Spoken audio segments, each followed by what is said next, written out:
How would you feel if you were locked up in a room all your life and people would just come day after day and look at you for hours? This is what's happening in zoos, and this is not a natural way to live. So why are we doing this to the animals? African elephants in the wild live more than 3 times as long as the ones kept in zoos. And lions in zoos spend 48% of their time pacing back and forth, which is a recognized sign of a behavioral problem. Captive animals are suffering and being stripped of everything that is natural and important to them, such as the ability to hunt and reproduce and find food. They become bored and lonely being locked up in a cage. The term zoochosis, which is used to describe the stereotypical behavior of animals in captivity, is being treated as a disease and is happening every day. Personally, as a kid, I loved going to the zoo and seeing all the animals. I love SeaWorld. The penguin exhibit was my favorite, and I loved being able to swim with the dolphins. But as I grew up, I recognized the sad reality. No longer was I supporting zoos after I made the realization. So I am asking all of you to stop supporting zoos and stop buying the tickets to go see the shows because of everything I'm about to share with you.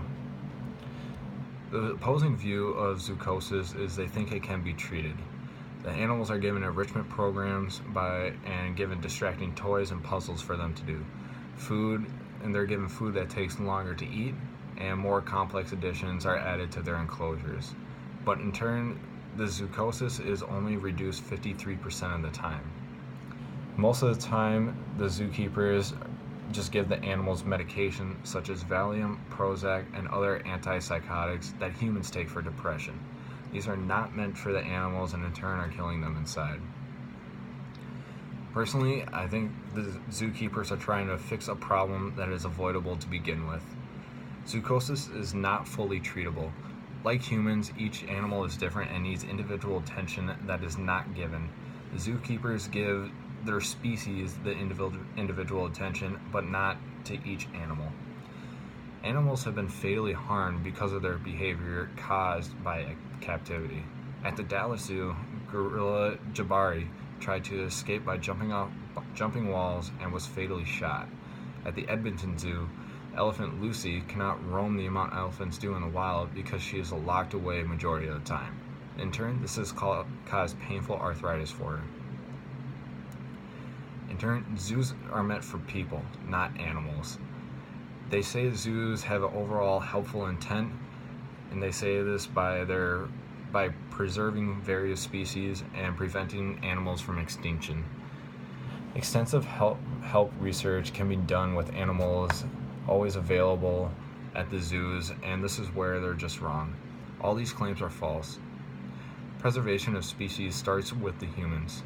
Pollution, deforestation, topsoil erosion, and contamination are all things caused by humans and in turn are killing all the animals. And the animals can be saved in their own environment.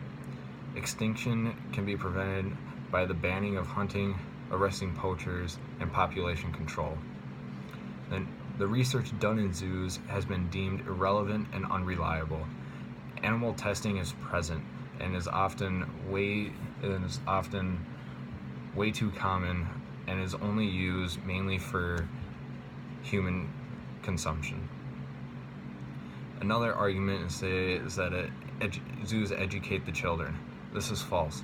Studies show that the best learning is done by presenting videos, documentaries, computer simulations, and other learning activities presented through technology of today. The issue is wild animals are wild. Wild animals are not good for a zoo, mainly because eventually they'll snap and they'll want to break out and be free. Animals are not threatened by other wild animals. They're mainly there to survive. And wild animals cannot be tamed. In my view, I think all wild animals should be free. Wild animals do not work well with humans, mainly because we do not know their species and we cannot interact with them how other species would. In 2010, a whale named Tilly grabbed a trainer, pulled her underwater, and fought with her until she died. Tilly had been involved in 2 previous human deaths. The orca featured in the movie Blackfish is responsible for 3 deaths. A zookeeper in Missouri was killed when he was knocked to the ground by an elephant, just one elephant. This is exactly, and these are all the examples of why animals are wild and wild at heart and should be set free. In conclusion, zoochosis is a real disease. We are trying to treat it, but in turn, it should just be unavoidable. And zoos are for people, not animals. The overall helpful intent to save and care for animals is just killing them more and more. Research done is harmful. Better ways to educate humans on animals are through technology and videos. And wild animals should just be set free. Humans are getting killed by animals because we are pushing the animals to their limits. And it would just be a lot better if they were released. So in turn, I ask you to stop supporting zoos and stop buying the tickets to attend them. Think about the animals. Imagine having your own pets locked up all day and being stared at by random people.